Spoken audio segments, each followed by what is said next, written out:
You're listening to the Game Dev Breakdown Podcast, brought to you by CodeWritePlay.com. Whoa, boom shakalaka! That kind of leads nicely into your book, Let's Design Combat, which you just mentioned is going to be the first in a series. Yes.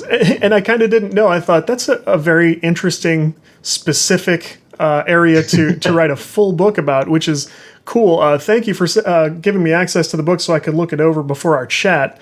The things I can tell listeners about the book who haven't checked it out yet is it's almost like you get to go into a studio with brilliant designers and get to just sort of pick their brains for the day or something like that. It's almost like if there was a shared knowledge document inside a studio with little tidbits like, if you're in this situation, keep these things in mind.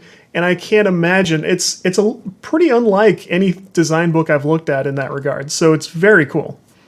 Thank you very much, mate. That was something that, again, I really wanted to focus on, was to how to deliver the information. And I think, as you know yourself, like I'm sure you've experimented in different ways with your podcast, episode duration, how you talk.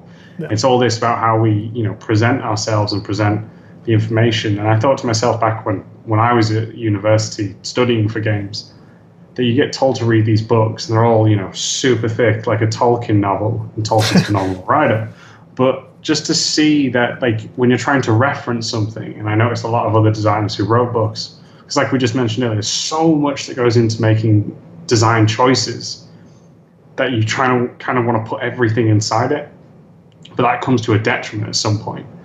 And also the same with, like, I didn't want to just take screenshots of other games because all these games do it amazingly, but with the fact it's level design and you have things like Blocktober coming out very soon and all these aspiring level designers, I don't want them to feel that in order to make levels for a portfolio that they have to hit a finished quality bar of content, that they can just show the block out. So I really wanted to put that in there as if this is a block out, the early stages. You can read those pages and just instantly translate it across to that of what's in the book. So yeah, I spent a lot of time trying to get that right, and it turned out brilliant. So I'm really glad that you really liked that, mate, because that was definitely one of the design goals of the book. It's so visually informative, and to sort of describe that, it sort of looks like a prototype stage. Each thing has its own illustration. Who helped you do that? Because that came across fantastically. Yeah, so there was 4 of us in total with the book, which is crazy to think how many. So I had myself, then we had Alex Partridge, who did the overall layout of the book. We spoke about how we wanted to make it look like an editor. That's why if you look at the illustrations, you have stuff like the icons in the top right. So if you've opened Unity, Unreal, or any other game engine, that'll instantly be recognizable. And then for the illustrations was a friend of mine named Yulita, and she worked with me on Cyberpunk as well as Dying Light, and gone on to other games. And she's just a great person I love to work with. We work together on certain levels, and the chemistry was amazing for that, and I just couldn't imagine anyone better for that. So as soon as I started writing the book, she was the first person I contacted, and it just caught wind, and it was phenomenal. Look, she did a phenomenal job.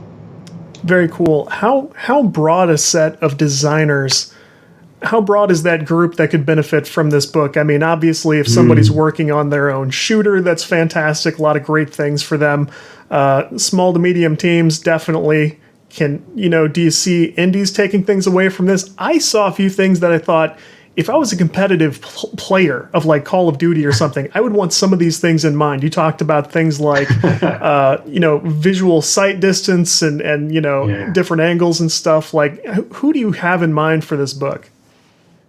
So the way that I view it is mainly because I hadn't thought about the competitor side. That's a really interesting thought process on it there, mate. For me, I had it in mind for aiming from between aspiring, students all the way up to a mid-range level designer. And the size of the project can vary. As long as there's combat in terms of range combat, I think, no matter your camera angle, there are so many of these rules that you can take from and apply to anything, from whether it be isometric, third person, first person, even some sort of strategy games, you can still take away elements from that and place it in with different kind of, say, units using these rules to help set an advantage. So I think it's a broad scope. If you're more of a senior, it might be used just more as a refresher.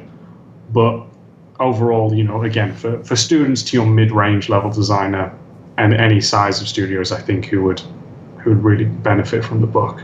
Yeah, for example, there were probably 10 different elements of different ways to use and vary cover in a, like just being behind cover, the height of the cover, cover compared to the type of enemies in the level. Like, it really broke things down in a way.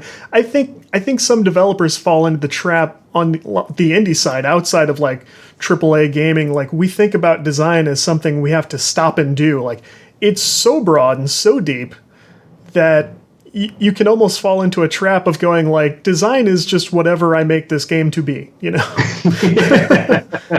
Oh, definitely, mate.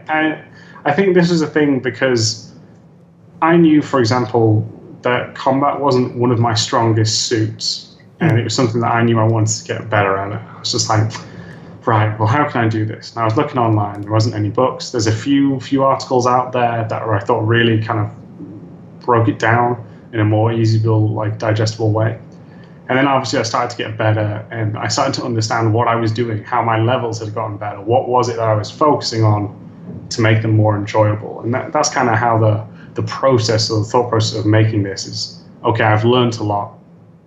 Let me try share this in a new, exciting way. Because like I said, one of the things I want to do with the book as well, and hopefully it's done it, is to present it in a way that we haven't seen other books been done before, because in layman terms, it is a picture book, for that. But the reason it is a picture book is because it's going to grab your attention. You can flick through this book anytime that you want. If you're like, oh man, I've got this combat. Oh, there's something there. You can revisit instantly, quickly. And, it's just so you can literally take those layouts on the page and block them out into your level, and it will, show the points instantly.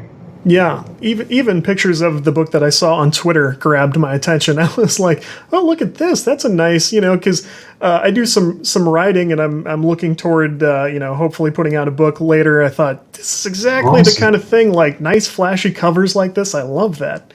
They're the things that grab your attention on a bookshelf. I'm a sucker for that. I love that. Yeah, man. Well, if you ever wanted to talk about, I can tell you more about my book process when the time comes, mate, and give you some suggestions on how to do it if you ever want, mate.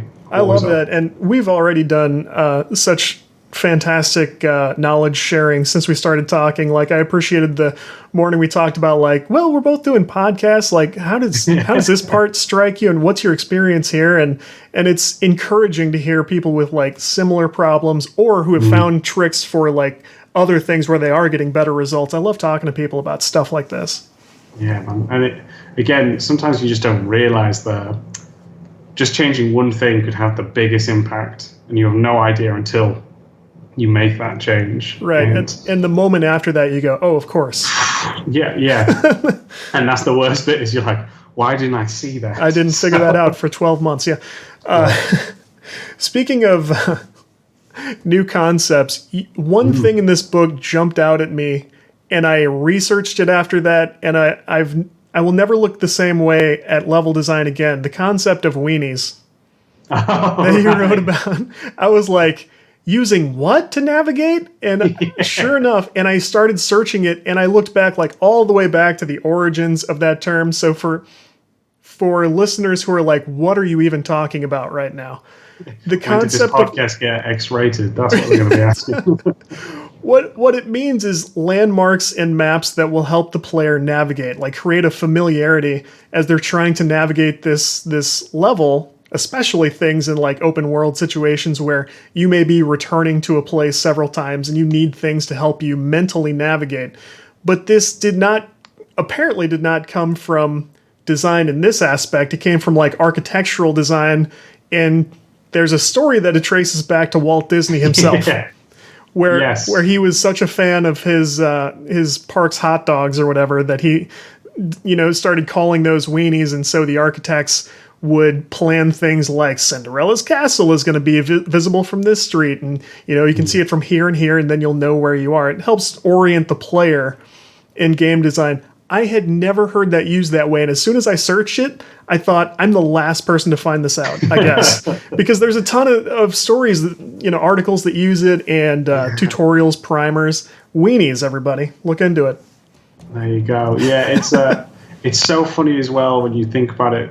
I always think about, like, with different designers, because the weenie term is definitely more used in American companies, I have found, versus European. And it's just, again, when I first heard the term, I was like, excuse you?